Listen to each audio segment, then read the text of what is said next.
Hello and welcome to another Comics Burst from the Full Force podcast, sponsored by Distant Planet Comics and Collectibles, where we take an in-depth look at the newest G.I. Joe comics and related titles of the week, with me as your host, Chris Sticky Build-Up McLeod, aka Diagnostic 80. Joining me on this episode is Paddy, Lennon-y Snicket Lennon, and Brian isn't here yet, but will be once Lennon-y Snicket has finished Hickey. On this instalment of your absolutely favourite kind of burst, we have 2 new G.I. Joe comics and about 500 Transformers ones. So without further ado, let's get stuck into this comics burst.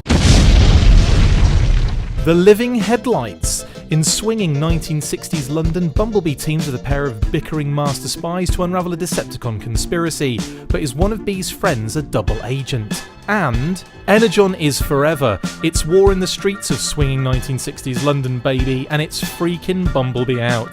The Decepticons' scheme to lure the world's top espionage organisations into war shifts into high gear, so Bee and his super spy friends call in some international help.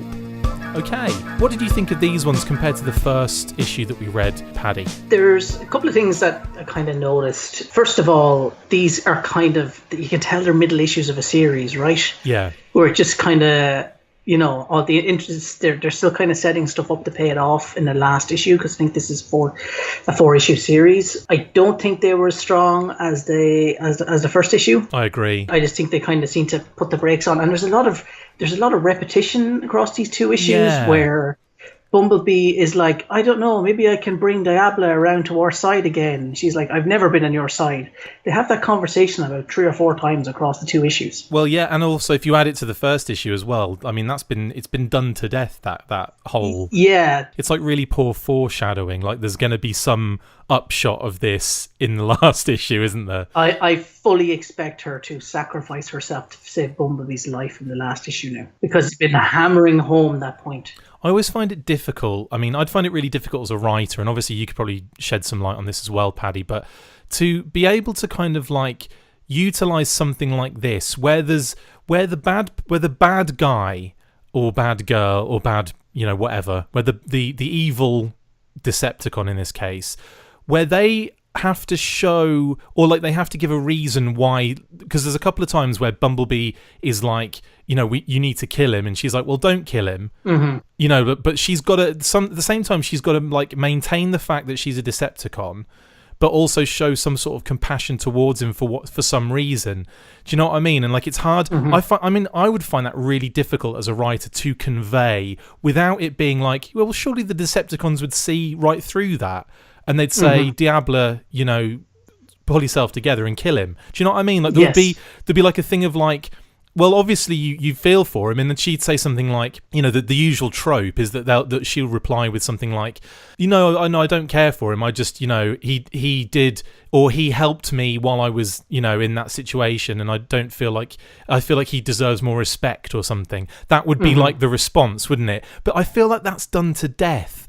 But at the same time, I don't really see a way of being able to portray both of those things to obviously get what is going to be this upshot of her sacrifice. Well, yeah, we're calling it now, aren't we? She's going to sacrifice herself to save him, or something along those lines. Because actually, I noticed Andrew Griffin on Twitter while we were away, both of us across the Atlantic and other sides of the world from each other. Brilliant. He mentioned that she is not the character that has been in the trailer, the female Decepticon, and he designed her from scratch, so he didn't have anything to work with from. So she's not presumably in the movie. She's also probably in that case, she's definitely fodder as well, isn't she? Yeah. I think we can safely expect most of the Decepticons who showed up in this issue, and there's quite a few. I expect most of them will be cannon fodder for the rest of this series. A couple of things that are now... Cannon fodder's another character that Andrew Griffith is going to be designing.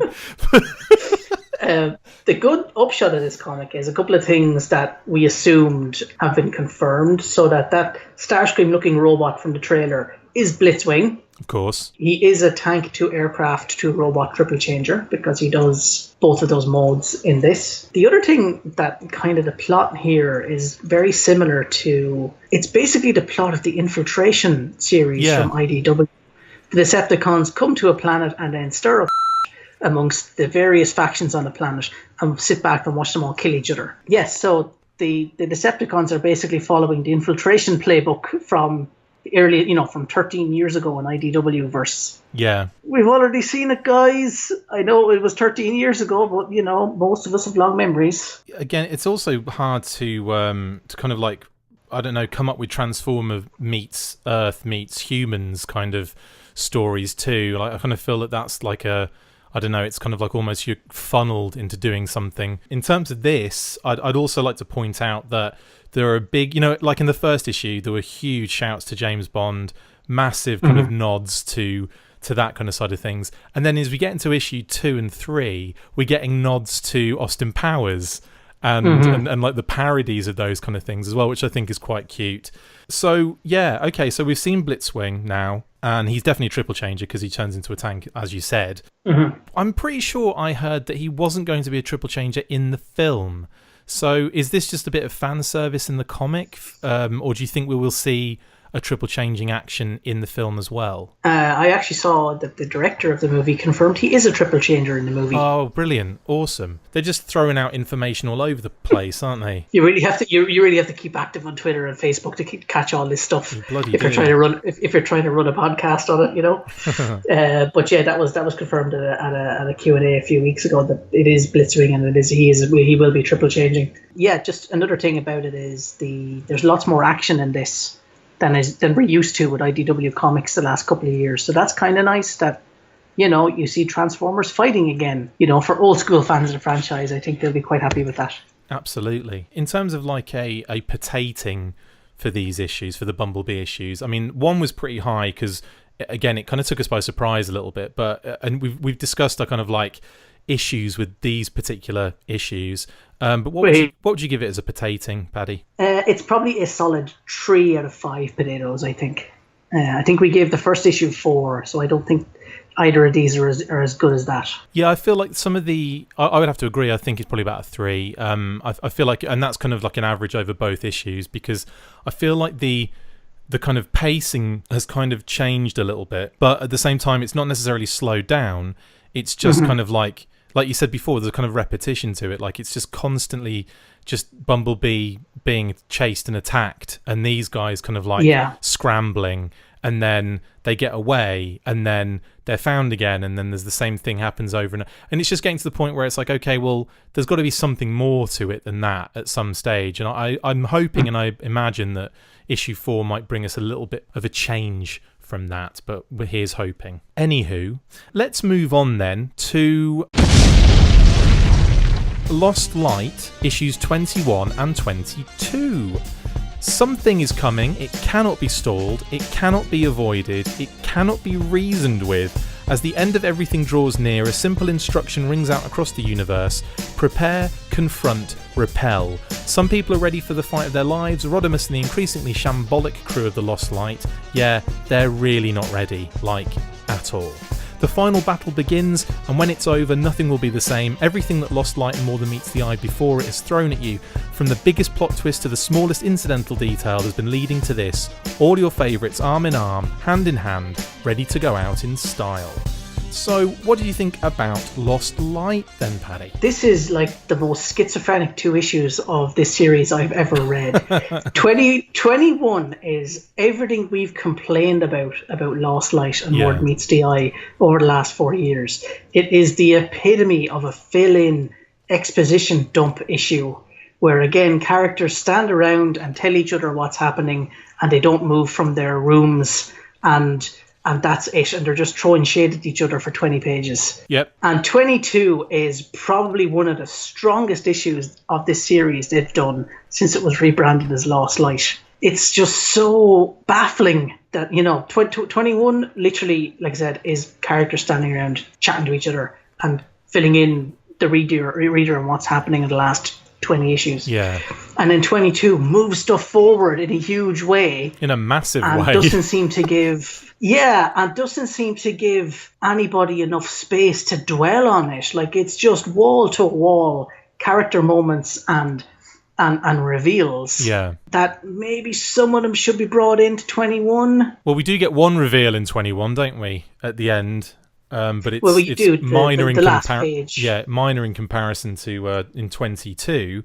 So at the end of 21, we obviously we get Megatron's return, which is I suppose fully expected, but also it kind of caught me off guard because I wasn't really thinking about him at the time. So when that kind of came in, it was like, oh, cool, nice. But I must admit, I dredged through that issue a little bit. It was like getting through treacle. But then you're right, 22 comes along and it's like, bang, bang, bang, really, really good, really, really well balanced, really just really good issue. And we're in 21 the humor is just completely forced. Oh yeah, big and time. then in 22 it's great. Yeah. Like it all comes from the characters that we've grown to know and love over 13 years. Whereas 21 again, it's just characters sprouting identikit phrases at each other that could be coming from anybody. And then in 22 the humor, which is a big part of the draw of the original Mord Meets the Eye series and Lost Light, comes from the character moments and is earned and has paid off, is paying off stuff. Yeah. So it's like two different writers wrote these two issues. It's bizarre. Yeah. Like I said, 22 is like a huge improvement over 21. Like just 22 is just full of these excellent character moments. Like Megatron, having returned, recognizes the scavengers and is able to, knows them by name and is really happy to meet them. And they're like, as guys who thought they were forgotten and, were the also rans of the Decepticon cause, to have Megatron know who they are is like a big moment for them. Megatron's fusion cannon is revealed not to actually be a fusion cannon. It's a toolkit he uses to repair people. Brilliant. And actually that's a callback to one of the earliest issues of Mord Meets the Eye where Megatron explains to Ratchet that the reason he fought, started the uprising is because he'd always wanted to be a surgeon and was told by, the leaders of Cybertron at the time that he couldn't. He had to be a heavy materials worker because that's what his alt mode was for. So, it's kind of showing that he's grown as a character where he's become a healer rather than a fighter. Yeah, totally. Which is a really great bit. And actually, this is probably the real shame of the fact that they're rebooting IDW probably next year. Like, I would really hate for them to lose this concept of Megatron, the freedom fighter who stood up when no one else would, not just a petty tyrant, Decepticons, get Energon. Is that the Irish Chris Latta right there? That's the Irish Chris Latta. But he's grown so much as a character over this series since James Roberts has been writing him. Like that's consistently the best thing he's done has been the stuff he's done when he's been writing Megatron. Yeah. And I'd really hate that if they didn't bring some of this kind of character concept into future iterations of the brand, future cartoons and future comics, and not just have him regress to 1980s guy who's stealing crystals from a volcano because it'll power his super weapon, Yeah. I'm a bit worried that the reboot might kind of follow closely with maybe kind of more of a movie-verse style storyline and characterization and stuff like that. I mean, I don't mean like directly ripping from the designs of the movie and stuff, but because obviously we're getting like obviously Bumblebee soon, then we'll be getting the rebooted movie universe and all that kind of stuff. So I'm just a bit worried and concerned that it's not going to be you get used to something after 13 years. You get used to that kind of characterization and the development and stuff. And when that's taken away and something else is implanted from fresh, from new, it can be difficult to start to get into it because you've got to kind of like, okay, you've got to forget everything that's gone before and now you've got to fully invest in this. So I'm not sure, I'm kind of like torn into whether they should completely just go like forget everything that's happened because none of that actually means anything and we're just going to do some crazy new stuff, or that they should, like you say, retain some of the character elements of it. I'm torn between the two because I don't know what would be best. Do we need to leave that behind now and go fresh and forward, or I don't really know. I mean, they can use ideas from this to inform what's done in the future. Like they don't need to. The problem with Transformers is there's a tendency to default back to 1982 with it. Yeah. Where they're like, well, we go back and he's a truck now and look at him. Optimus Prime looks exactly like he did back in G1 and Megatron is a gun again, and they're doing that with, the War for Cybertron toy line where it's like, these are the same designs we were sick of back in 1985 and did you replaced with new characters after the original animated movie. Yeah. And they're kind of taking the easy route and going back to that, back to that nostalgia thing again. where we've had 30 years of growth for some of these characters. Optimus Prime in the comics now is not really a whole lot like Optimus Prime in the first episode of the Mord Meets the Eye miniseries. So I would hope that at least, people who are coming into the, writing the comics next year or writing the cartoon series in a few years' time will take inspiration from what's been done, the better aspects of the comics over the last 13 years. Yeah, agreed. Also, at the end of Lost Light 22, so it's something we kind of really have to discuss, is the reveal of the guiding hand kind of participants, shall we say, and yes. And how massive that last page is as well, like how just brilliant that is. But also, isn't it a complete cop-out that the character most associated with the writer is also the creator of all the characters? I don't know, I like that as a touch. I think it's a nice touch. Because Rung is essentially the James Roberts surrogate of this entire storyline. And, the character he brought into the franchise is the most important character since the start of the franchise. Primus. So for those keeping track, the Grand Architect is Adaptus. The Necrobot was Mortilis, the god of death. Solomus Prime has been hiding out as Chief Justice Tyrest. Epistemus has been hiding out as the Magnificence, and Primus, we're told, is Rung. Amazing. I think it's really cute, and I like the fact that it's to me that it just screams Lost Light to me. Like the whole, every reveal has been it's also been like a kick in the nuts at the same time, not in a bad way, just in like you're winded, like what? But you can you almost laugh at it a little bit, like the we've talked about the humor in the book and everything, and I feel like some of the reveals are part of that humor, like the whole euthanasia clinic that was Cyber Utopia. I just love that. I love that as an idea because I think it's just so. I don't see that as a cop out. I see that as quite an interesting way of doing something, like going. It's so British, isn't it? Yeah. Like it's such a concept that wouldn't be far out of the way in an episode of Red Dwarf. Exactly. Or a 2000 AD Future Shock. Yeah. Like I was having this chat with some people, a mutual friend of the show, Eric Aranya, when we were talking about comics and the differences between comics in the UK and the comics in America. Yeah. Where, we were talking with Judge Dredd. Oy. And in America, he's seen as like, oh my God, this is great. This is how police should be. Judge, jury, executioner. And in Britain, he's written as in, this is exactly, he's a figure of fun in Britain. Yeah. That's the way where he's so over the top and so crazy and so, 2000 AD is a humor comic masquerading as science fiction because some of the ideas in it are so over the top and crazy. All you can do is laugh. Yeah, yeah. But Americans look at these same things and goes, yeah, there's something in that. and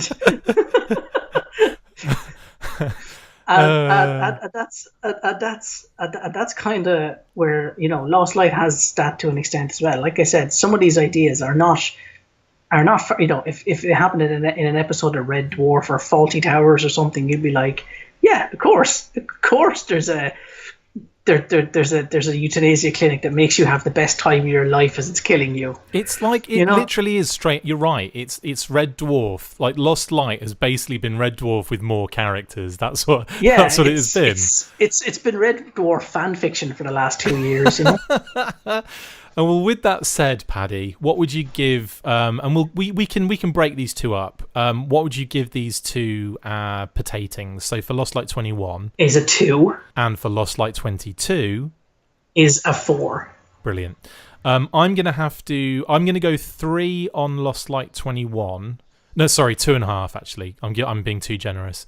And for obviously the reason we've been discussing this entire segment, but for 22, I just loved every single second of it, and that reveal, I think that's probably kept you from a 5, the reveal. But for me, I loved that reveal, and I think it's like indicative, like we just said, of some just ridiculous things that go on in the Lost Light, and it's almost like, these things now should be expected in the Lost Light reveals. It should always be the most ridiculous thing that you can think of. That's what's going to happen, or not think of. So I'm I'm going to go all out and say this is a 4.5.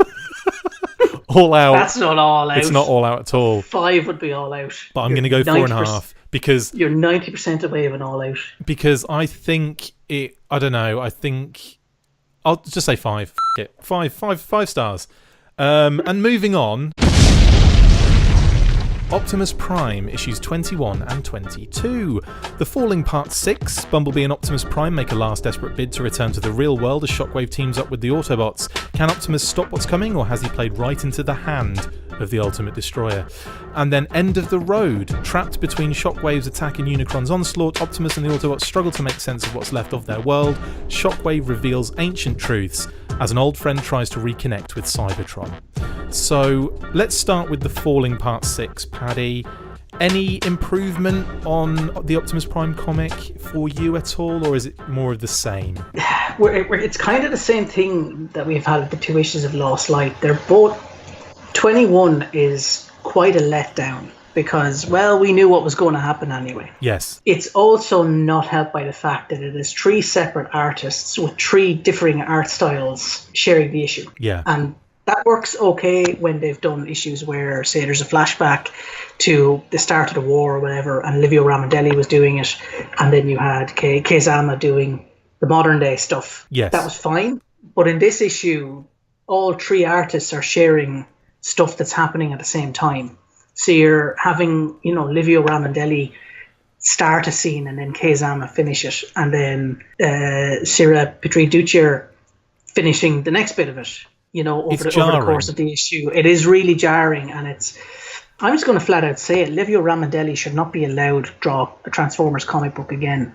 He does amazing covers, and some of his single images are amazing, like splash pages and so on, but he cannot tell a story using panels. Like, his stuff just seems very lifeless. Like, it's beautiful, but it's lifeless. I get what you mean, yeah. And I don't think he works really well as a cover artist or on individual splash pages. He's done some great work. But I think for telling a story, I don't think he can do it. Like, there doesn't seem to be any movement in his panels.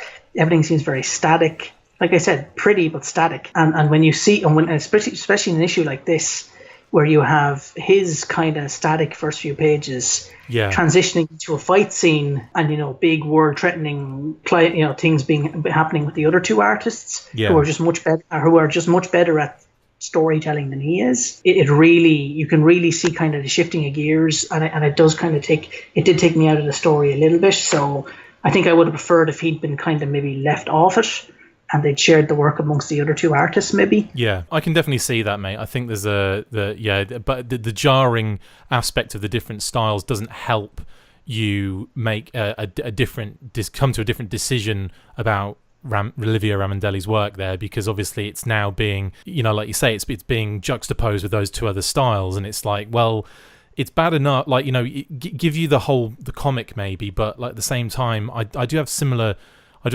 thoughts on that, and that you're right, there's some real beautiful work in like kind of lighting and in some of the kind of like textures and stuff, but at the same time there's a lot of dead space in those panels too. It's not just that the characters are still, but there'll be like panels where there's loads of just nothing space in that panel, and then like a corner where the 2 characters are in, and you just think there's not much being utilized here, and you're right, that kind of stationary aspect really is something that you want these comics to move, you want these comics to kind of really kind of like jump out of the page, and if it's not doing it with the art, it doesn't really matter sometimes how strong the story is. In terms of the second issue, the Unicron is Here Optimus Prime issue 22, I feel like the art is actually just is really solid, from I believe Sarah is it Peter DeRocha? I think that's how you pronounce it,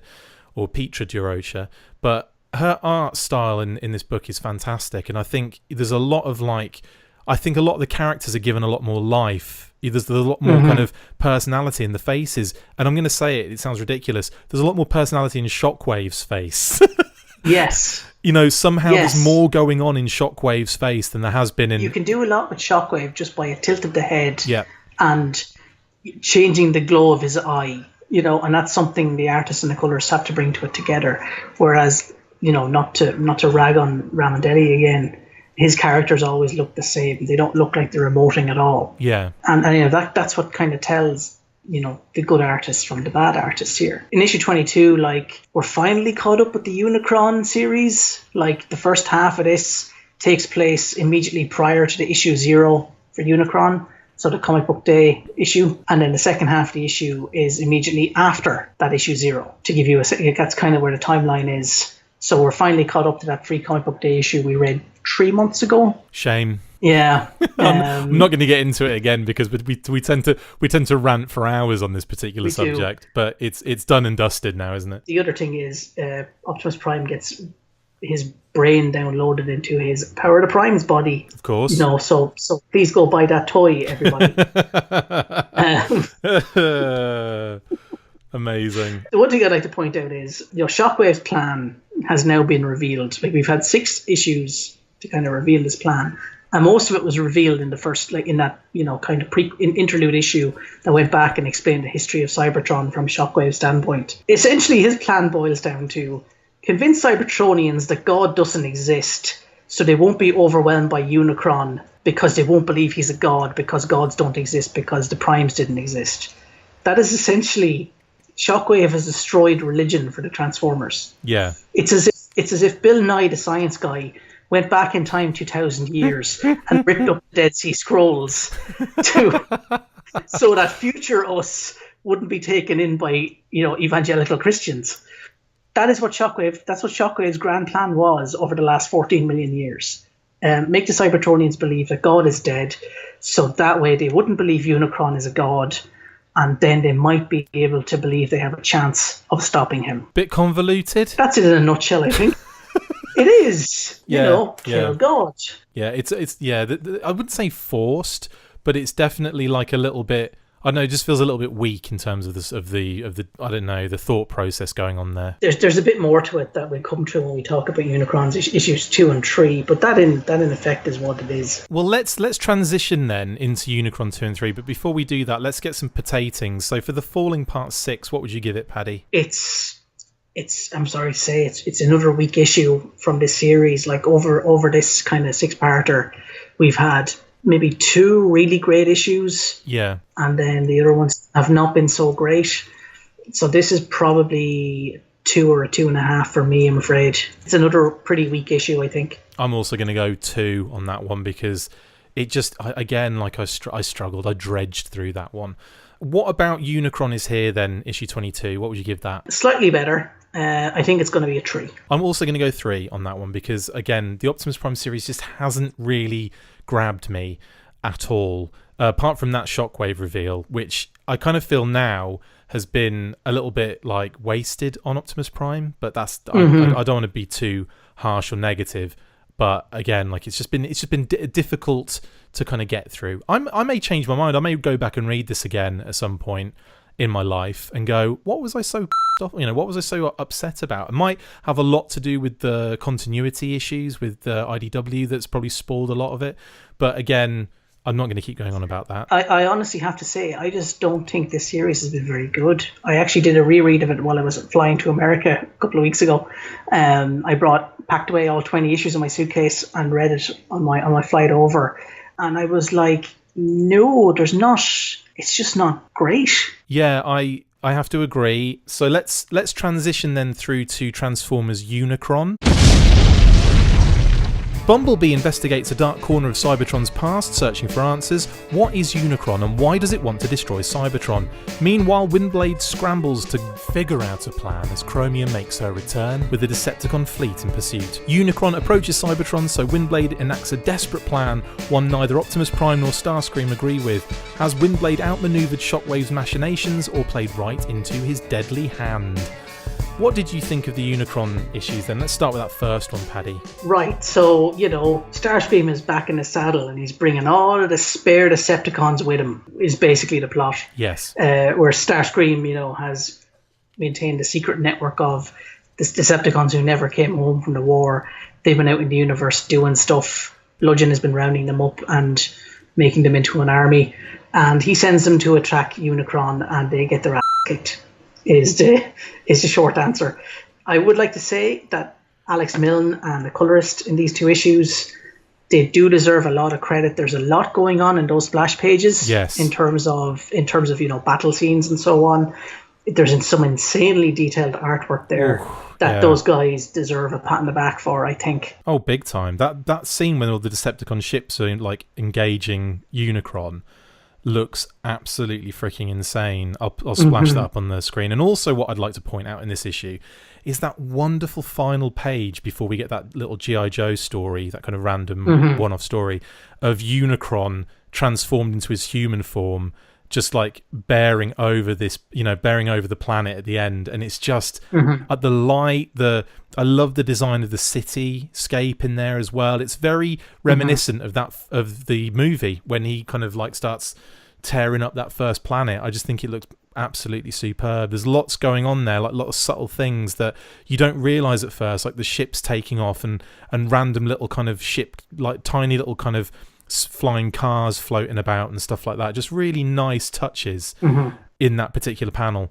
But yeah, like the art's fantastic on this. Like I think the art's good. I think it paced well. It was, it's pretty much what we expect to kind of see, I suppose, now when we get to see Bludgeon, and that's always great. I love how Bludgeon is portrayed in the IDW comics. It's something across the two issues that is the same problem we're getting back to here, where there's a lot of people talking about what's happening and you don't see a lot of it. Yeah. Like the splash pages of the fight between the Decepticon fleet and Unicron. That should have been, given a bit more space, I think, rather than going back to Cybertron and having... It's half a page, yeah, too, isn't it? And having people argue about what's going on and talk about it off screen. It's something that, you can get away with in the BBC where you don't have the budget to show the fight scene. But... and you could just have someone come in and say, London has been destroyed by the giant monster. Here, there's really no excuse for it, especially when you've got someone like Alex Milne, who can deliver this sort of stuff, that kind of big epic scale concepts and so on. I totally agree. And then to have 90% of the issue be, Chromia and Optimus Prime and Midblade and the goddamn Victorion standing around and talking about again. The only other, second issue, the big reveal, of course, is a little bit more on Shockwave's plan. Now that he's killed the concept of gods for the Cybertronians, the idea is that he was the one who secretly set up the Visionaries to send a talisman down to Cybertron's core in the Visionaries versus Transformers series. And that has essentially poisoned Cybertron with anti-Unicron food poisoning agent. And his plan is eat Cybertron, which has been food poisoned, and then Unicron will get really sick and then die. I think you should write the IDW descriptions on their website, because that would be so much more fun to read out. But that's essentially the Visionary series was the Visionaries giving Cybertron food poisoning, like E. coli or salmonella. No, it gave Cybertron AIDS, and now if Unicron eats basically Cybertron is now an apple in one of those delis that someone has cleaned their needle in. That sounds so gross. Unicron is going to eat this infected apple and then out his guts. Oh, that would be great. I swear to God. That's the end of him. I swear to God, if that is the last panel of the last ever IDW continuity Transformers comic, I will be f***ing happy. That's, in fact, Lost Light should do that. That should be they should finish on Lost Light, and it should be Unicron just out everything into the atmosphere, and oh my God, look, it's that character that we thought was dead is just covered in Unicron floating in space. So Viralina's entire plan for the Transformers Visionaries crossover was to give Unicron the Brilliant. Everything they did in that 5-issue series was just for that. There's your payoff, guys. I also quite like the fact they were putting in a few little, at the end, like kind of little one-off stories. One is obviously the G.I. Joe one in the first issue, in issue 2, yeah. And then the Mask story in issue 1, and then G.I. Joe in issue 2, yeah. And Mask in issue 3. So we get that little kind of Mask story at the end as well. And I quite like the fact that they threw those in. It's almost kind of like do you remember this? It's like, no. I don't remember G.I. Joe.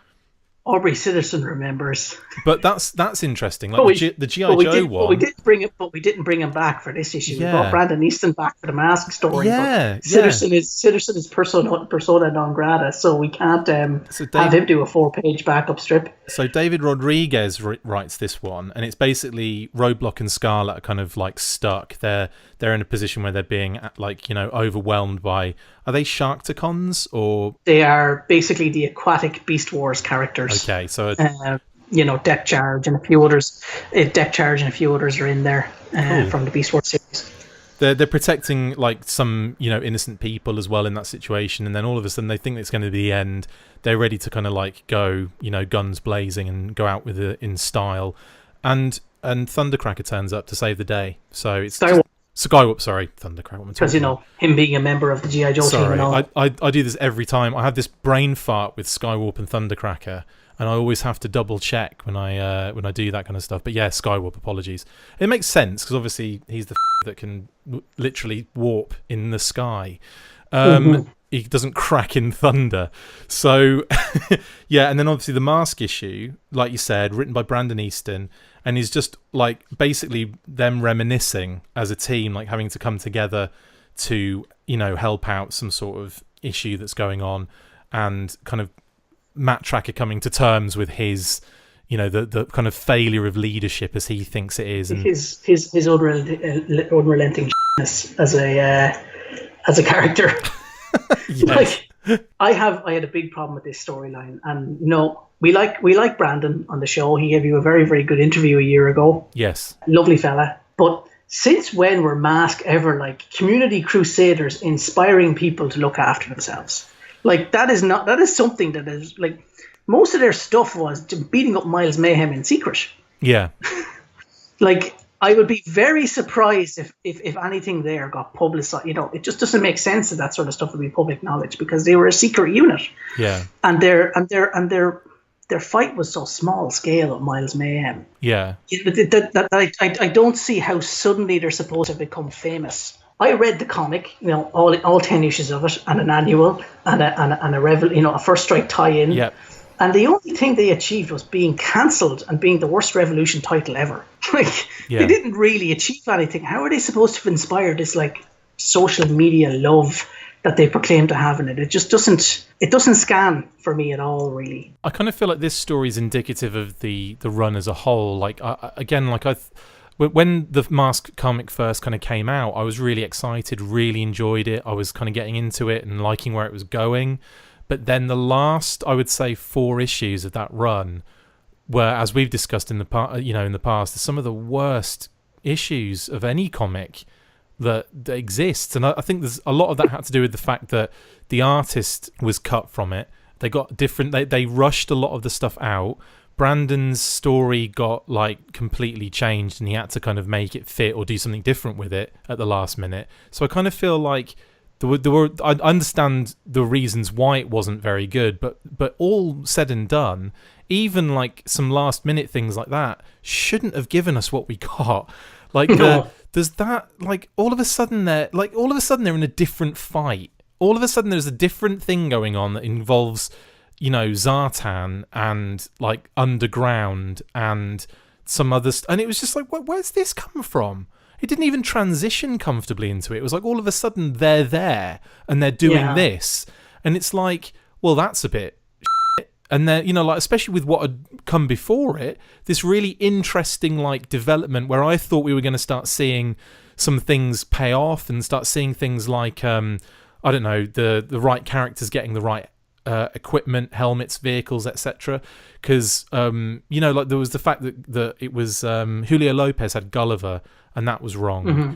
And the fact that he was driving jackhammer or something. I can't remember the details, but they weren't in the right vehicles for whatever reason. And I just thought there was going to be some sort of story element that made sense. And all of a sudden, I see. And now that guy's in that. Brilliant. But that never happened, never transpired. And I'm guessing. I am kind of disappointed that the other franchises aren't a bigger part of this event. Like giving them all 4-page Yeah. afterthought sign-offs is kind of disappointing. I know Rom had a bit of Rom's in there a bit more. Yeah. In there a bit more. But G.I. Joe have basically been killed off now with a 4-page. Yeah. Asher, most of us are dead or dying. I mean, that's implied at least. Yeah. Or, badly defeated. Yeah. And Mask are basically, they mentioned specifically in the dialogue for their issue, we can't use the masks again. Yeah. We've ran out of power for them. Yeah. So, we get one more use of our masks each and we're done. And they use them and that's it. So masks are finished as a concept and they just seem to have been, it was poorly done and poorly thought out. And you'd probably agree with me. Yeah. That brand deserved better than what it got in these comics. I think a few of them deserved a little bit better than what they got. But at the same time, but particularly Mass, since it was the first new content in 30 odd years. Well, and Visionaries, but yeah, I know what you're saying. Like I kind of feel like it was this. I think actually Visionaries came out a little bit stronger than most of the all the brands that were kind of introduced. I think like Rom is still in there, but only because he kind of works with the Transformers. It kind of there's an element of sense being made there. With G.I. Joe at the moment, they're fighting in space. Like, I mean, they could have easily had like Star Brigade. They could easily have had Space Force. They could easily have done some stuff where you had G.I. Joe interacting with this. But obviously that the boat is missed. The opportunity is gone because they don't have people that are really necessarily into the brands working on them other than just the Transformers guys who are like 100% for Transformers and anything else kind of coming into that. I'm not saying that they're against it.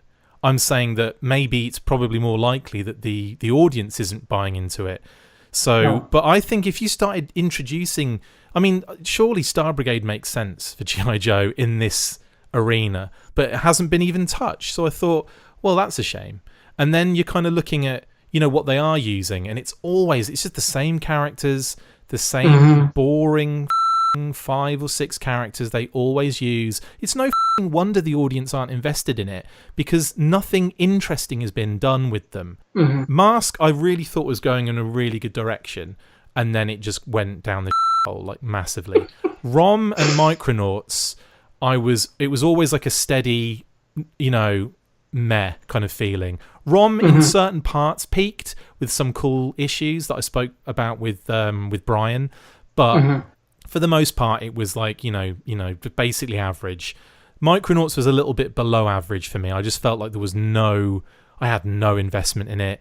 I tried and I was excited initially, but then I was just like, why have they bothered then if they're not doing it in a way that works with the Transformers? Do you know what I mean? Like I figured like, if you're going to use Micronauts, make it work with the Transformers. And it hasn't really worked with the Transformers. In any case, we've ended up with definitely a broken... I mean, it doesn't matter because it's coming to an end anyway. So everything's come to an end. It's all going to be finished off, and we're going to look back with a little bit of... I think, personally, and I think yourself as well, we'll look back with a little bit of resentment that it wasn't really handled as best that it could have been handled. But at the same time, we're getting this really... I don't know, I find it quite a powerful Transformers conclusion. And the last couple of issues of Unicron, I've really enjoyed. More so than Optimus Prime, definitely.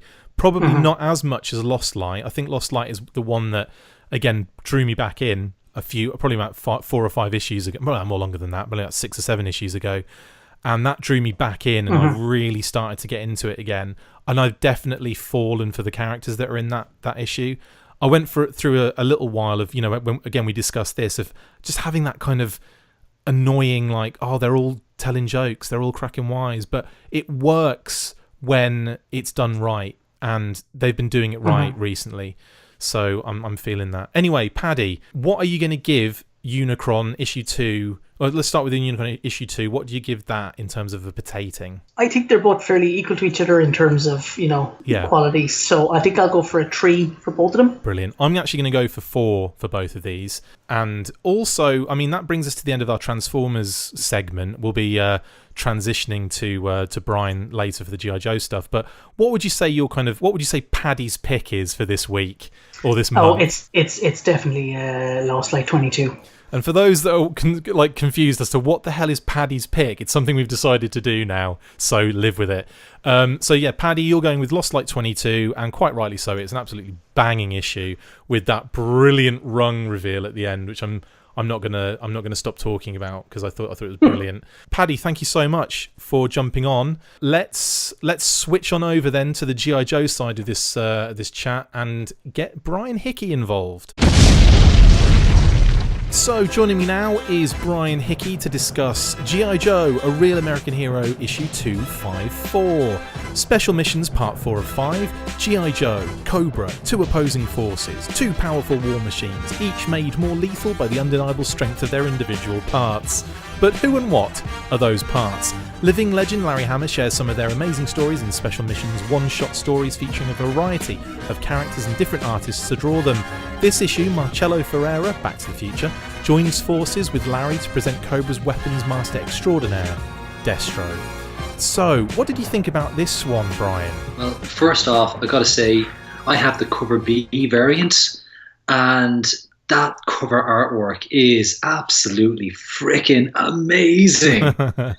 It's impressive, isn't it? Yeah. So it's art by John Royal, and we've got Destro front cover, and behind him we have our classic escape armor, and we've got a few Cobra Vipers amidst what looks like a burning city, which is just absolutely incredible. It's a beautiful piece of artwork. It's nice to see the snake armor, really, isn't it? I love that. You know, it's one of these classic pieces of Cobra or pieces in the Cobra arsenal of weaponry, but it doesn't make much of an appearance. So it's fantastic to see it, come into these modern era comics.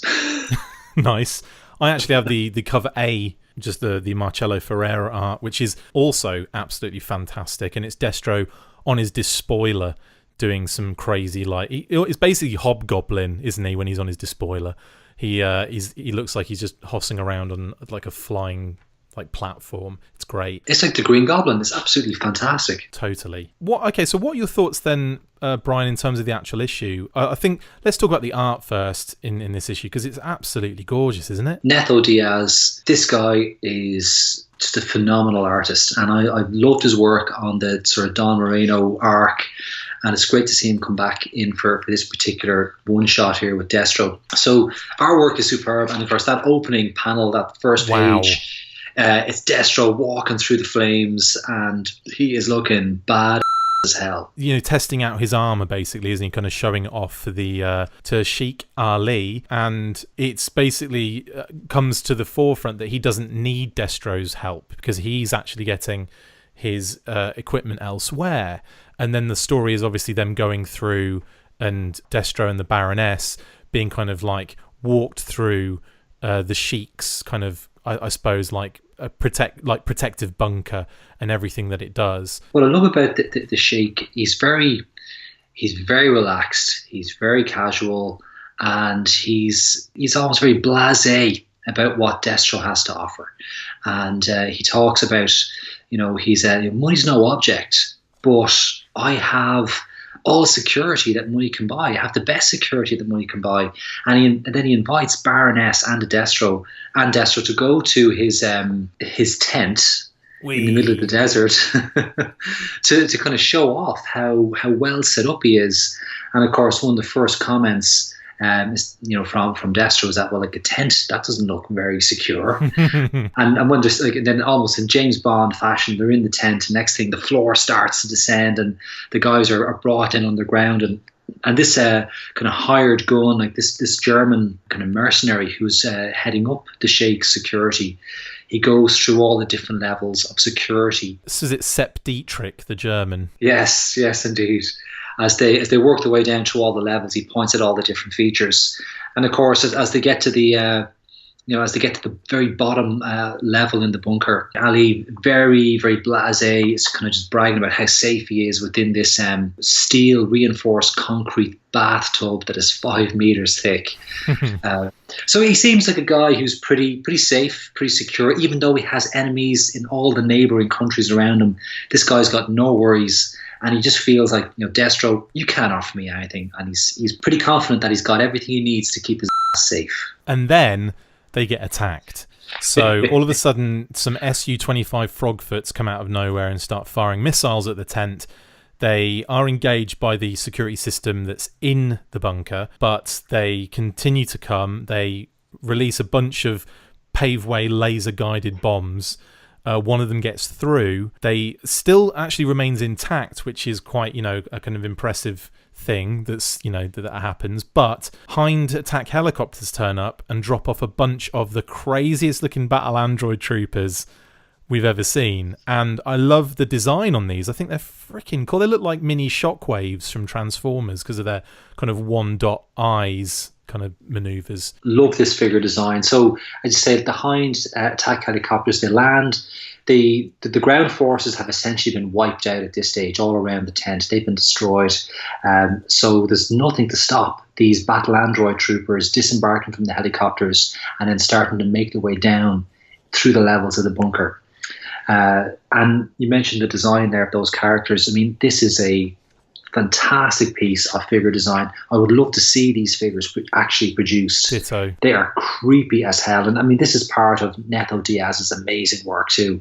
He's able to bring that level of kind of creepiness to these figures. I love the fact that you've got, the upper torso is a kind of a complete piece, but then the arms are kind of exposed in certain areas, and then the waist is just all like servos and connecting cables and stuff. And I don't know, I just love the kind of the weird, like some parts of the body aren't all there, but some are. It's just really cool, like sleek design. I think it's amazing. And then obviously Destro says, all right, everyone behind me. They unleash hell, but Destro is actually made of what appears to be complete titanium. He blocks all of the bullets, doesn't he? Kind of with his armor, fires a bunch of wrist rockets at them, and then a bunch of like wrist grenades to kind of keep them at bay. And then one huge it looks like Short Circuit on steroids turns up and like tries to kind of take him out, doesn't it? Well, actually, we just roll back a little bit on that there, right?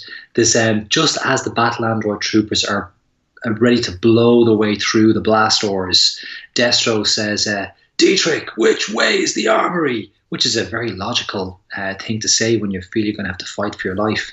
And Dietrich's response is, well, down here we didn't think we'd need one. That was stupid. What I like about that is that is what Destro is doing is he's pointing out issues with this scenario and the system, so that and you know that as a reader, but like I suppose he's kind of like making it obvious to the Sheik that, well, that wasn't thought of, was it? But I would have thought of that, obviously. So there's, it's kind of like rubbing it into Dietrich's face in a little bit, isn't he? Absolutely. And then as it gets to that scene where Destro says, everybody get behind me, this is one of the highlights in this particular story. Destro, he's fearless. This guy he is fearless. He's so badass. And I particularly love the panel where Baroness is taking cover behind Destro. Like he's a wall. And he's giving her instruction, bide your time, Baroness, my dear. The time to act is when they reload. And as soon as they start to reload, Destro and the Baroness unleash hell and wipe out the majority of the battle android attackers. Yeah. But then, of course, we get to the big kahuna. Destro is kind of working his way back to the surface, and as he starts to make his way to towards the ground level, that's when he comes across this Johnny 10. I would say Johnny 5, but this guy's like added an extra Johnny to himself. Wee. Actually, do you know what this character reminds me of? There's a Jamie Lee Curtis movie, and I cannot for the life of me think of the name. It's from the 1990s, and she's on a ship, and they discover this kind of wrecked ship. Right. And there's all these kind of cybernetic robot creatures in there that have kind of, between human remains and bits of tech, have kind of assembled these really hideous looking monsters. That's what these battle android troopers look like. How have I never seen that movie? That sounds like the greatest movie of all time. Yeah, it's actually it's a really enjoyable movie. I'm going to have to Google that one. I'll IMDb that later. Don't tell the listeners, they don't deserve it. So then, he rips the head off this Johnny 5 impersonator. Also uses one of its weapons, which is this huge like minigun, to literally obliterate the remaining battle android troopers. And then you can tell the next part of the story, Brian, because it's that lovely bit where Baroness says, "What about the helicopters?" So literally, Baroness says, "What about the helicopters?" And Destro responds, "I'll deal with them next." And pretty much it's badass hell, just climbs out of a hole with this kind of oversized minigun and just single-handedly shoots down all the helicopters before they can escape. It's, in a weird way, it's great to see the bad guys being really, really bad and really formidable as enemies for G.I. Joe. And that's what Destro does so well in this particular story. What I like about the finality or the ending of this particular issue is the fact that you know, as a reader, you're kind of like sitting there going, yeah, well, obviously Destro has set this up. You know, obviously this is just a setup just to show that, you know, that's how it's almost given to you like on a plate. And when you get to the last bit, the Baroness is like, well, you could have told me that, you know, you were going to do a demonstration like that. Did you not trust me to keep a straight face? And he's like, I didn't tell you because I didn't set it up. And she's all like, what? He said that was all done by the Sheik's brother-in-law in Pakistan. He wanted to buy Mars-built weapons and aircraft to assassinate the Sheik, but that wouldn't have done. So I sicked him on revanche and an outlaw arms dealer who could supply him with Russian and American ordnance. And he's like, so you knew? He said, well, of course I did. You know, knowing is half the battle. And it's just like amazing. I just love that. I love that it wasn't just an obvious thing of just being like, well, Destro set it up just to prove that it was bullshit, because that would just be too easy. But it was always it was the way I saw it going. And even though I saw it going that direction, I was pleasantly surprised they didn't just go, yeah, well, he set the whole thing up. I like the fact there was another little, you know, a small twist, but like something that was like, you know, slightly cute about it. A lot of these special missions that Larry's been doing, the last panel has always had like a nice touch to it, hasn't it? There's always been like something that, you know, you might not have expected, or something that might have, you know, that just, I don't know, took you by surprise a little bit. And that was definitely it for me in that one. It was like, oh yes, there's like another level to it. Like he wasn't, you know, necessarily setting up. He was just selling arms to people. Like that's just what he does. That's him. That's him in a nutshell. You absolutely nailed it there, Chris. That's really what this whole one shot is about. It's taking a look at Destro and capturing the total essence of this guy in one simple story. And it's a simple story, but it's a really, really well told story. And hats off to Larry Hama and Neto Diaz for a magnificent issue 254. Hear, hear. With that said, Brian, what would you like to give it in the potatings department? I feel bad that I'm giving all these issues 5 potatoes every single comics burst, but I really, really enjoyed this. So I am going to go in with a 5 on this one. And the artwork, the character design of the Battle Android Troopers, the badassery of Destro throughout the entire story is just, you know, fantastic. We have a bad guy here who is a formidable bad guy. And of course, the twist at the end and Destro using the Joe tagline, I thought was really, really a nice touch to wrap it all up. So defo 5 potatoes. I honestly have to agree with you. I have to say, yeah, I'm going to give it 5 because there's nothing in there other than maybe the fact that you only see a few characters, you know, as in you only see Baroness and Destro effectively. The Battle Android Troopers are new. The forces they're fighting against aren't like, you know, they're not like recurring characters necessarily that we would be aware of or that we would know without having, you know, being told who they are. I kind of feel like this is just a really well done one shot, and I feel like he's done, I mean, Larry Hama's showing his skills right now. Small one shots that really are surprising the shit out of me. Like I'm really reading these and just going, oh, that's amazing. And then I'm feeling so satisfied at the end of them. I don't know, there's been a real focus on the Destro and the Baroness throughout this entire run almost of one shots, because we've had the Baroness, we've had Destro, and both of them have turned up in, you know, elsewhere as well, which is kind of funny. It's kind of a weird kind of thing, but they're like they've been developed the most in these little one shots, I feel, without really having anything new to say. Like there's nothing in that Destro book that really says anything new about him, but it just continues, like you say, the bad of him, the fearlessness of him, the fact he stayed calm and cool, knowing that he didn't set that thing up in the first place, and just rolling with the punches. Do you know what I mean? Like, just that kind of thing about him that you kind of already know, but you don't at the same time. And I feel like with the Baroness one was a good one. Everything that we know, but then we're given that little insight into her mental state when she gets angry, and that the fact that, you know, that isn't something necessarily we've come to know about the Baroness. We see her as this cool, calm, collected assassin, you know, very, very intelligent, dangerous woman. And, you know, you see all that kind of like emotion coming through in that issue. Anyway, I agree. I give it 5 stars. And having said that as well with those books, let's move on to the final of the special missions, and an issue that celebrates 100 issues at IDW Publishing for G.I. Joe, A Real American Hero. A Real American Hero, issue 255. Special Missions Part 5 of 5. This issue, Harvey Tolabau, Dungeons & Dragons, joins forces with Larry to present G.I. Joe's fiery field commander without equal, Scarlet. Take us through this one, Brian. Again, just got to... I picked up I was lucky enough to get my hands on the variant cover A, which is the fold-out cover, which features Destro and Baroness on the front. Yeah, I've got that one too. On the flap that opens out, we've got this really bad kind of Cobra Commander, and on the very back cover we've got Storm Shadow, Firefly, and Zarana. It's just we've got a Terradrome in the background there, and a Rattler, Terradrome, and another Rattler. So it's fantastic. I'm a big fan of kind of fold out covers, but you know, diving straight into this here.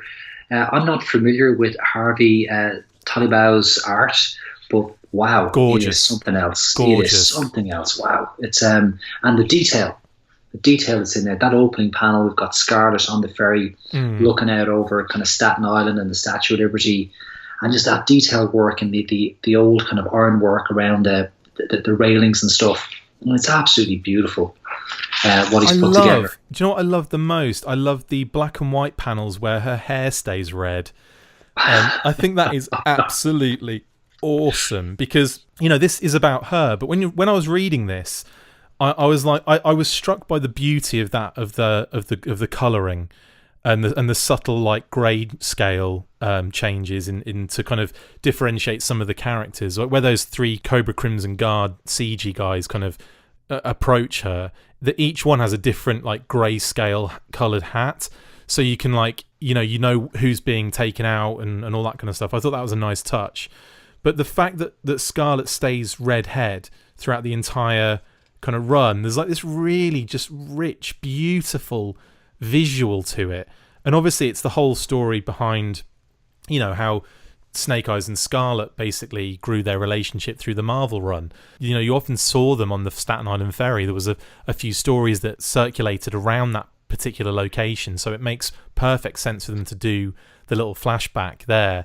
And that little scene where she's fighting where they're both fighting the Crimson Guards is freaking awesome, isn't it? That whole, I mean, what I love about this is there's a film noir quality. Yes. To this whole particular sequence. Even the outfits that the Crimson Guard guys are in, they're like these kind of 1930s gangsters with the kind of hats and suits they're wearing. The fight scenes are fairly visceral. It's almost like, it's kind of like, you know, like the Matrix, these kind of slow down scenes where you have bits of kind of glass and blood kind of splattering and being, you know, frozen in time as they're kind of flying away with the action. Then of course we have this scene where Snake Eyes, he's wearing his kind of human latex mask. Yeah. And as he's wrestling with the final Crimson Guard guy, you get just a little glimpse of his really scarred face as the mask gets peeled off.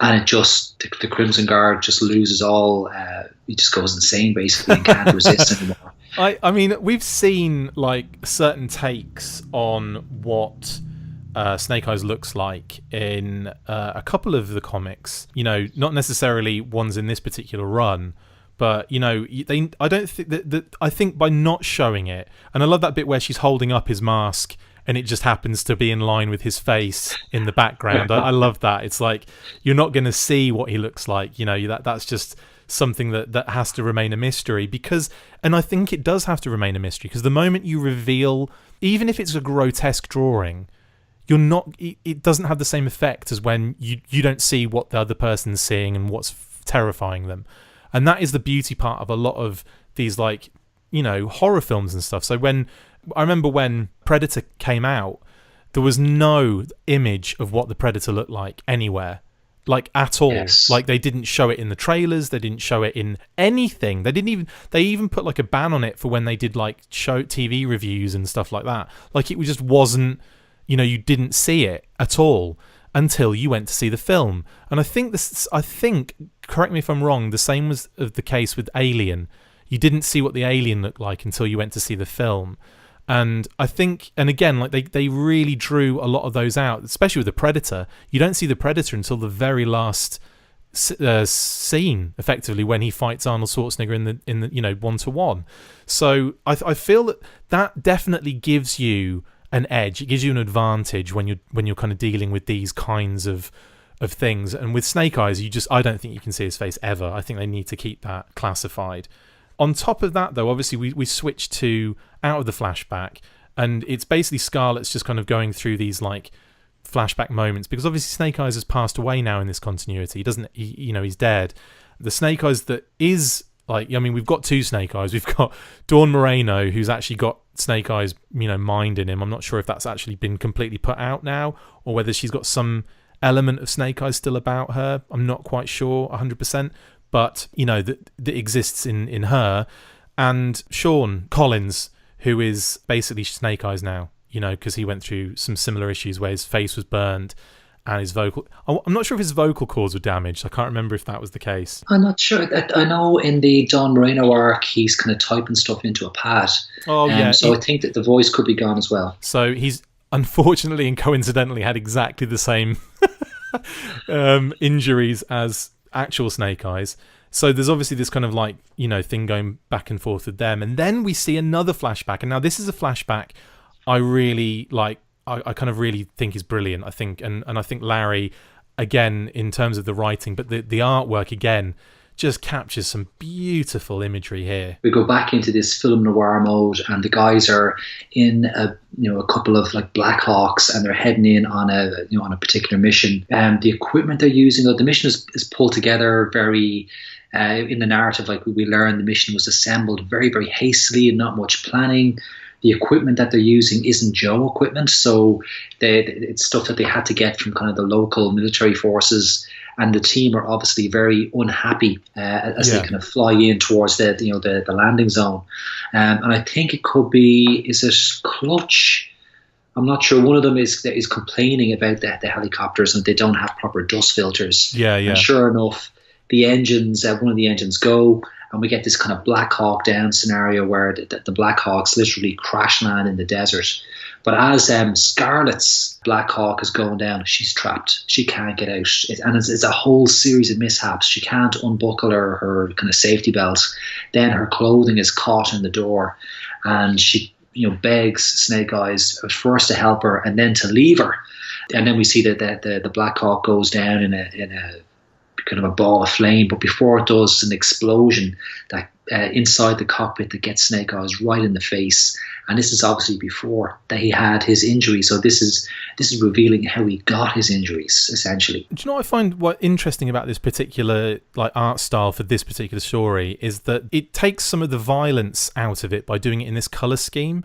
Because when you look at the explosion that hits him in the face, it looks like a fire extinguisher's gone off. It doesn't look like flames and all sorts of horrible debris have blown into his face. So it does remove an aspect of the horror of it and makes it slightly less violent, almost dreamlike, which I think is, quite interesting too. And again, makes, it doesn't really serve as a purpose necessarily, but again, like for me, it took some of that like horror away from it a little bit. Yeah, it's definitely not as visceral, but obviously when we have this kind of end panel at the end of this scene, and it's I think it's Clutch and Rock and Roll are they're kind of looking at Snake Eyes as he walks up to them, and the look of horror on both of their faces, and Rock and Roll's like, Snake Eyes, your face. Exactly. It's it's not good. And then, of course, we see him on the Staten Island ferry, or is it the ferry? Or I think he's. Was he back on the ferry? Maybe it's hard to tell. Actually, I would say that it could be anything. It could be the port. It could be anything. They could just be hanging out there. But I like the fact that, he's there in Scarlet, and they have that kind of, they get back to kind of like developing that relationship a bit more as well. And something else I'd like to point out as well, in the Action Force comics, the Marvel UK ones, there was a short story called War Correspondence, where this random like war journalist gets this,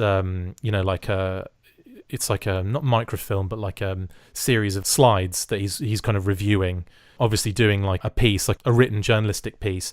So he's going through this, this kind of what is effectively top secret information, and it's Flint and Snake Eyes. You see the war correspondent there on the scene with his arm around Snake Eyes.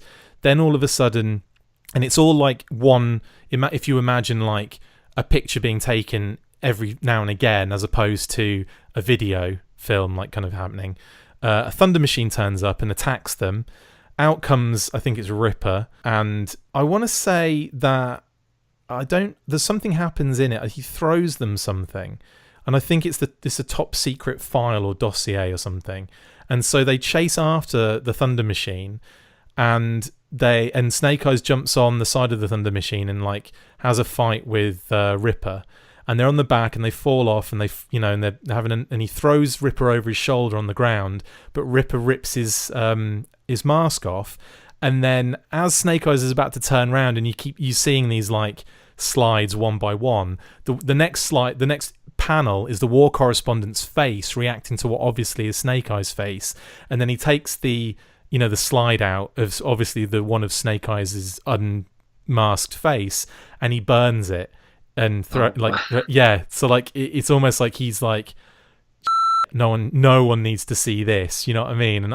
And that is what kind of, whenever I see any Snake Eyes story that talks about, like the face or has hidden or anything like that, I always think back to that story from like, I think it was actually Action Force Monthly. It might have been one of the monthly issues that it was in. Only a short story, but it was absolutely brilliant, and I'll kind of throw some images up of what that was about.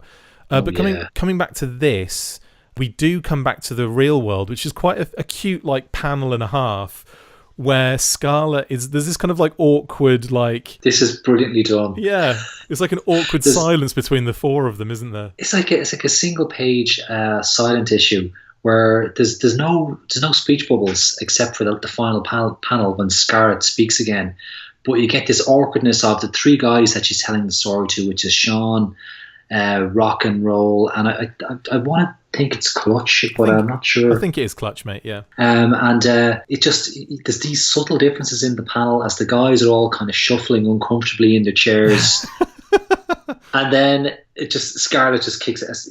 But the hardest part, was still to come. I think it's because she's talking in the previous panel about like the love between the two of them, isn't she? She's kind of talking about the kind of emotional aspect of it.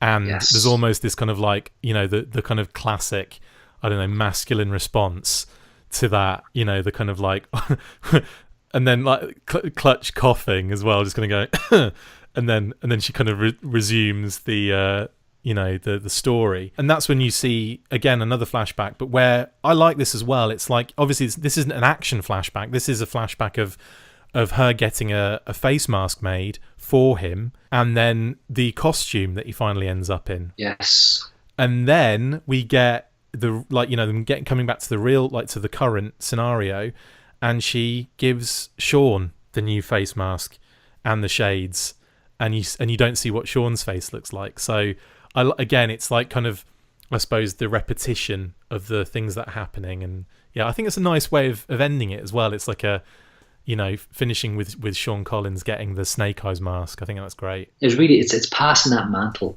from the old Snake Eyes to the new Snake Eyes. And I stepped away. I did step away from the Real American Hero comics for a while, only returned to them, say, in the last year. So there's a lot of backstory around Sean that I'm not that familiar with. Yeah. And this particular issue just makes me more curious to know a bit more about this character and how he fits into the overall kind of continuity. But I do like this kind of handover. I mean, he is going to be the new Snake Eyes going forward. I would say I've been reading the comics like, religiously now for, non-stop. And I don't know much about Sean Collins. So I don't think it really matters whether you read it or not, actually. We also get a nice little kind of side story by, again, Harvey Tolibau doing the art, called Dawn Patrol. And it's about her training, and basically like a CO is going to kind of like oversee the interrogation of Dawn Moreno, who is in the middle of training, where interrogation plays an important part, where she has to kind of escape and evade capture and all this kind of stuff. And when they get to the shack that she's being held at, she's just not there anymore, and there's no sign of the guards that were supposed to be guarding her. This is actually, like you mentioned Predator earlier on. Yes. This almost feels like something in a Predator movie. You got these kind of hard US Rangers. They're making their way out to this kind of secret location where this, captive has been holding out for 5 days without talking. And when they get there, it's like it's deserted. And there's no sign or no evidence of even a struggle. Just the captive is gone. The ropes are gone. The duct tape, that's gone. And they're like, what the hell happened, And then they look up, and on the ceiling you see the two guards kind of taped up and roped up and tied up to stuck on the ceiling of the shack. Brilliant. It's like when everyone says, like, you can't sellotape like diarrhea to a wall or something. I would really struggle to know how the hell she got those two up there, but it's just brilliant. I just love the thought of how in the hell did she get them up there and tie them up and tape them up, but it's brilliant. Anyway, they come down and they were like, one of them was knocked out, the other one actually pretended to be dead, so he just played dead while she was wrapping them both up and sticking them up on the ceiling, and just because he wanted to see where she'd go, what she would do. She used some sort of death touch stun like on the one guard, and so I think that's really hilarious. And then the next scene you see, as they're kind of scrambling to figure out what's happened and where she's gone, she's just having a ton of breakfast at a waffle shack in Louisiana. Now, bearing in mind, this is in Fort Polk, Louisiana. She ends up in Leesville, Louisiana, not far down the road, and just having some breakfast, just relaxed, chilling out. And then she makes a phone call to Colonel Park, who is like the guy that's been like looking for her in the first place. And I love the end is just test passed. I just think that's just brilliant. Actually, this is a great little sort of epilogue to tag on to the end of this issue. And I've been a big fan of sort of Dawn Moreno. So clearly what we're seeing here is that she's been more properly initiated into the US military with more kind of official sort of training. Yeah. And she's passed her training with flying colours. We see her amazing evasion skills in that Dawn Moreno mini arc that happened, a few issues back, where she's breaking it, trying to escape from the theme park when the police are all over it. So again, those kind of incredible skills that she has come into play here. And what I love about how she actually gets away from this deserted island in the swamp is that when they interrogate the guys who've been tied up, to say, well, look, where could she have gone? And he says, well, Sergeant Masters left here with the only Zodiac. And then it dawns on the two guys, she's just robbed our Zodiac while we've been in here. Which is even better, isn't it? It's like she wasn't even that far away as well. Like, she was literally just hiding out, waiting for them to kind of turn up. It's just I just think it's brilliant. And it really kind of like cements her as a bad character again, like as if we needed more, I don't know, pointing towards that direction. What would you give this one out of a potating, a 5-star potating, Brian? I know what it's going to be. I've got some mixed feelings about this, right? Really? So on the one hand, I love that it brings us back. So that the one shots that we've had, or the special missions we've had, the last 4 have been totally standalone with no real connection back into the continuity that was happening just before those special missions kicked in. Good point. Yeah. This particular issue brings us right back into where we left off, 5 issues ago. So I love it for that. It's a very well written story. It's a more sensitive story, say, than the previous Destro story. Yeah. That issue 254, it's all out action. It's all out badassery. This is a much more sensitive plot. It's really taking a much closer look at it's maybe Snake Eyes' origin and his relationship with Scarlet, and then how they pass that mantle over to Sean. The little epilogue with Dawn, again, it ties in with the modern continuity. It's actually one of my favorite parts of the whole story. I really, really like that. But because it feels less connected for me, I'm going to go 4.5 potatoes. Brilliant. So in that case, with that said, Brian, I'm going to probably go 5 stars on this one because I really love it. And I love the fact that you've got, I think the art just does it for me. Those like beautiful flashback moments. I think they are so beautifully executed. And again, like, I suppose you could argue that they're just retreading stuff that's already kind of happened.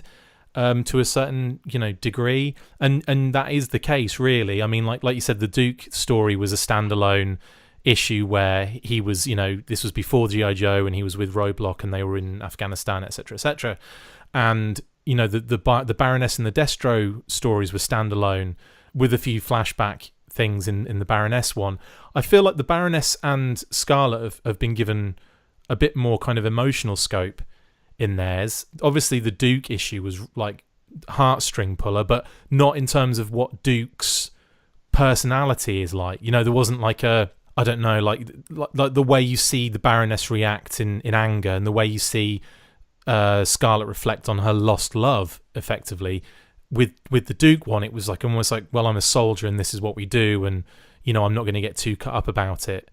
But even though there was a really heavy emotional moment in it, it wasn't necessarily through Duke's perspective, if you know what I mean.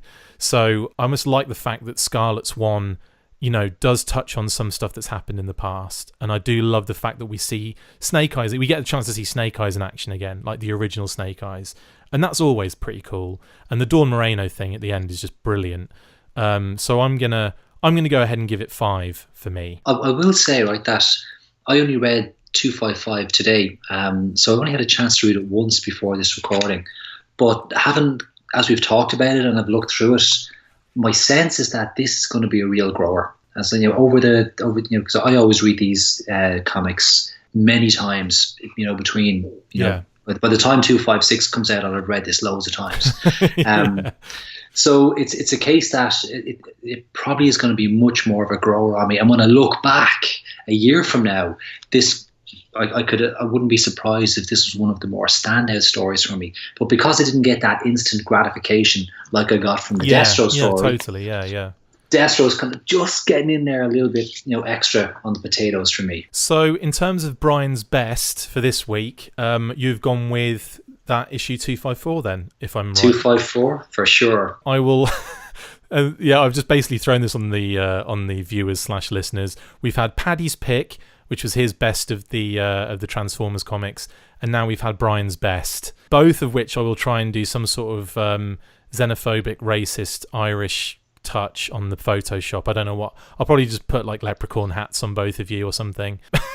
I'm kidding. And a crock of gold while you're at it. Crock of while I'm at it. But no, thank you so much, Brian, for jumping on and chatting those issues of G.I. Joe. Really appreciate it, mate. And we'll probably have you on soon again for Disorder of Battle. Yes, looking forward to that. What issue are we covering in that one next? In the next Disorder? The next issue is going to be Operation Bloodhound. So yeah, get reading for those that haven't read that already. Head on over to Blood for the Baron if you can't access it in like the regular way. But that's it for this installment of the Full Force Comics Burst. Thank you to my awesome co-hosts Paddy and Brian. See you next time, and as always, Full Force. Make sure you get involved with the discussion by liking, sharing and commenting on these videos, and as always you can keep up with the show after listening by following on Twitter @TheFullForce, liking the Facebook page facebook.com/TheFullForce, and if you would like to contact the show you can message us on either of those platforms with feedback, questions or just a troll. Look out for more of these comic bursts on Podbean, iTunes, Stitcher, our Facebook page, Twitter feed and YouTube channel from now on. Full Force. And a big shout out to our sponsors, Distant Planet Comics and Collectibles, located at 601 Business Loop 70 West Suite 263, located in the Parkade Center, Columbia, Missouri. You can visit their website at distantplanetcomics.com and on Facebook at facebook.com/distantplanetcomics.